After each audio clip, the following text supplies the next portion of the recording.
This is John Kohler with DiscountJuicers.com. Today is an exciting day for me. I got the all-new Omega VRT350 HD model. Now this unit hasn't been released to any other dealers yet. We always see it here first from DiscountJuicers.com. We're going to review this juicer, compare it to the Omega VRT330, and we're also going to juice some fresh picked produce out of my garden. So let's get right to it. I love unboxing brand new juicers. It's like one of the favorite things I have to do in the whole wide world. So this is the Omega VRT350. Before we even open the box up, basically it's pretty much the same as the Omega VRT330 with a few minor variations. It has the all-new Ultim screen, so that's 8 times harder plastic. One of the problems with the VRT330 was that the screen did tend to crack if you are a heavy-duty juicer. So they came out with a heavy-duty juicer to, basically solve that issue. So let's go ahead, without further ado, let's open up the box and see what we got. So inside the box, you get a couple pieces here. First, we're gonna show the, of course, you get 2 collection cups, and that comes with the juicer, same as the Omega VRT330. Then you have the main motor body housing, and we'll set this right next to the VRT330. You could actually see it is actually identical. So, all the main motor and everything is exactly the same. The accent color is different. It's black instead of a silver, and the color of the whole body is silver. So if you have like one of those stainless steel kitchens, this is going to match much better. Next, we're going to pull out the main body housing, and as you can see, it's pretty much similar to the Omega VRT330. Not much has changed. Let's go ahead and show you the last few things that come with it. Of course, you get the standard large hole screen. This is not made out of the new Ultim material. So if you want to juice things like fruits and softer things, or get more pulp in your juice, you're going to want to use this screen with the larger holes. That being said, the Omega VRT does tend to make a little bit more pulp in the juice than other juicers out there. So next, last few things in here, of course, you get your instruction manual, and you get a cleaning brush. Now this cleaning brush is very instrumental in cleaning the Omega VRT juicer. The hardest part to clean on most juicers is actually the juicing screen.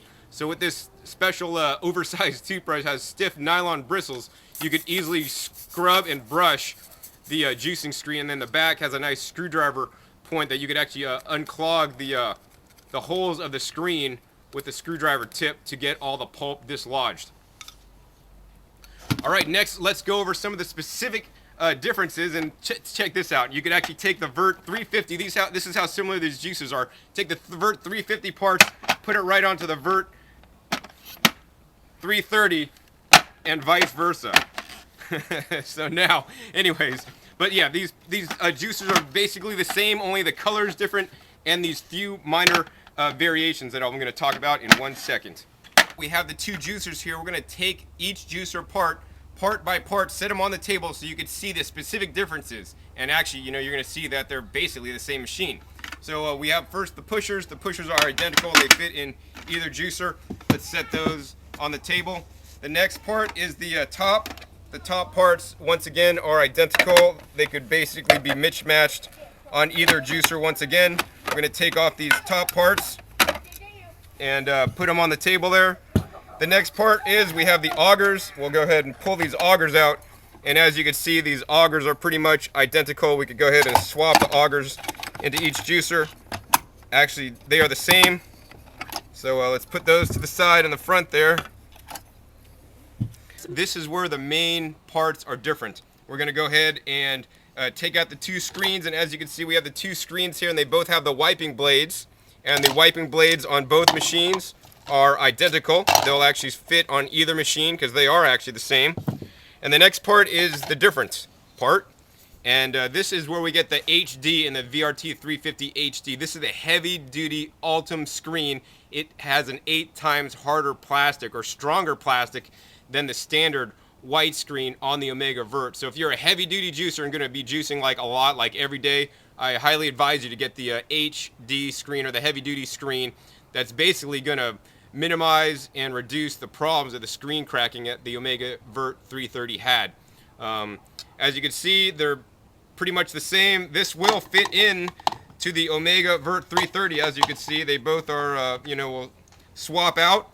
So if you do have the Omega VRT330 with a serial number of 106,001 or above, you could just actually buy the Ultim screen, or Omega May covered under warranty. If your white screen breaks, you could just actually just put that in, and then you'll be up and running.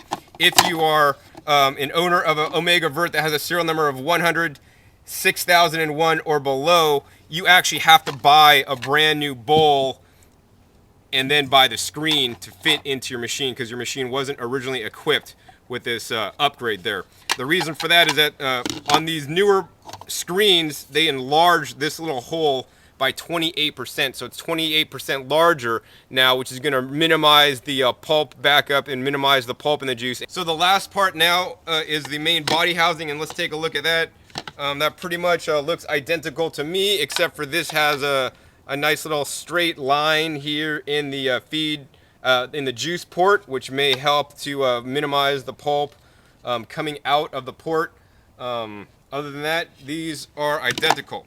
So let's go ahead and rebuild this juicer one step at a time. You can see how easy this juicer is to put together. First, you're just simply going to take the bowl. Always make sure your pulp flap is installed completely in. What this pulp flap does, it allows the produce to stay in the machine longer to get fully juiced before the pulp is extracted. You can pull it out and juice with that, but then juice will leak onto your motor body, and then all the pulp will come out without any clogging, but you're going to reduce your yield. So we're going to just basically put this on the machine and rotate it, and that locks into place. Then next, we're going to take the wiping blade and the Ultim screen, put that into the machine. Next, we take the Ultim auger, and we'll put that into the machine.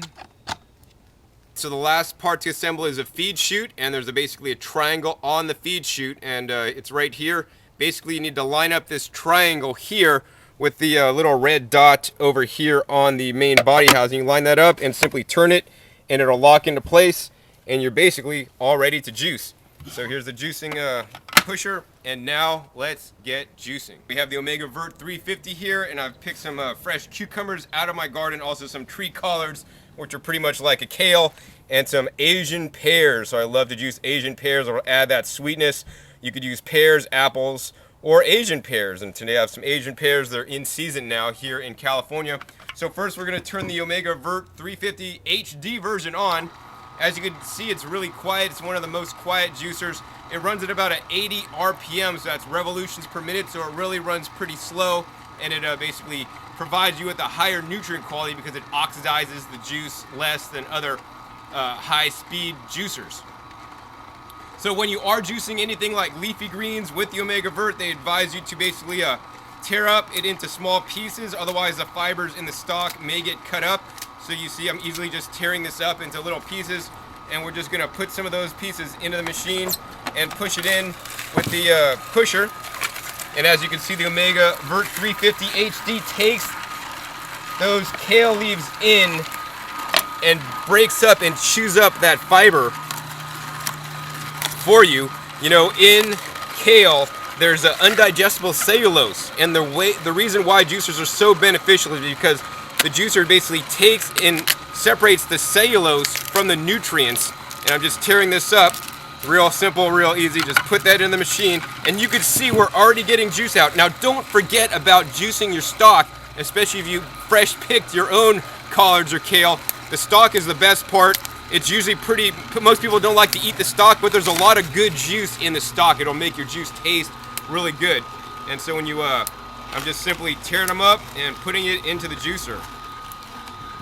Another really good thing to do when you're making juice is to rotate the items you're juicing. So you can see I first put in the collard leaves, then I put in the cucumber, then I put another collard leaf in, and now we're just gonna put in an Asian pear. So let's watch this thing go into the machine. Dunks right in, you don't even have to use a pusher. Let's do that one more time. Right in, boom, right in the juicer. That's the auger going around, spinning around, and taking chunks of produce and turning it into some fresh vegetable juice. There's nothing healthier than fresh made vegetable juice, especially the green juices. We want to be drinking our green juices. They're rich in chlorophyll and so many other nutrients, including antioxidants. And how many people regularly get greens in their diet? You know, in a survey I saw, most people don't even eat the one recommended serving of greens a week. You know, I encourage everybody to eat at least one serving of greens a day, not even just once a week as the USDA would recommend to us. Greens are really healthy, they're really beneficial for us. They really allow the body to heal and give all the nutrients our body needs. Next, we're just gonna take a cucumber and let's watch that as it goes into the VRT350 HD juicer. Dump it in, and look at that, that's self-feeding. It's rare that you see juicers do that. That's really cool. Next, once again, another Asian pear right in the machine. Push that in a little bit. Chews it right up. So as you can see, we're rotating our produce. Now we're putting in some more collard leaves.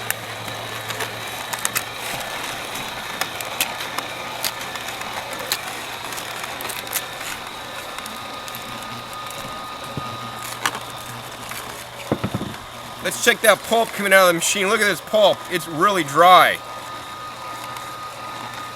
Most juicers have a big problem juicing leafy greens, but not the Omega VRT350. I recommend for people that are just getting into juicing, you always want to juice 3/4 of your glass. Something like celery, cucumbers, like romaine lettuce hearts works really good, or carrots and apples. So 3/4 of the glass, one of those, and then only 1/4 of the glass of dark green leafy vegetables. And I encourage everybody to rotate their vegetables. So if you're juicing collard leaves today, don't juice collard leaves tomorrow. Juice some spinach, or juice some, chard. Juice other kinds of greens. Juice dandelions. There's so many different kinds of greens, and each have different nutrient profiles that are really good for us to get all the nutrients. Okay, let's do some more cucumber here. We're down to the last 2 pieces of collard greens. Put those into the machine. As you can see, the pulp is still coming out really well, and that probably is due to the fact that we're cutting our pieces of collards into smaller pieces. We're also rotating our produce, which is really good, plus the 28% larger outlet on the new Omega VRT350 helps out a lot too, to prevent the clogging up that the Omega VRT330 had. But now all new VRT330s also have the larger 28% bigger ejection port. That looks like it's going to be it for our juice. So we just finished juicing. We got the pulp here. Pulp's pretty dry. We've done a really good job with the all-new Omega VRT350 HD. We got the juice over here, and you might notice that there is a little bit of foam on the juice. Now, all juicers do create some level of foam. Some juicers make more than others. Overall, the VRT350 does a great job, and this foam can be mixed back into the juice. So take a stir stick, stir it in. It's perfectly fine to drink. Some people don't like to drink the foam. They'll actually ladle it off with a spoon. Or what you could do is actually take a gravy separator, pour this into the gravy separator, and with the gravy separator, pour out the juice, and the foam will stay in the gravy separator. So maybe we should call them juicer separators or juice separators. Anyways, the VRT350 HD is now available at discountjuicers.com. It's definitely worth for the price. It's a little bit more expensive than the VRT330, but you get the all-new Ultim screen that's more heavy duty, and as you can see, the results speak for themselves. Let me enjoy my juice here. The Asian pear just makes it so sweet and so delicious. So once again, this is John Kohler with discountjuicers.com. Be sure to visit discountjuicers.com/YouTube for special promotional offers for our YouTube visitors.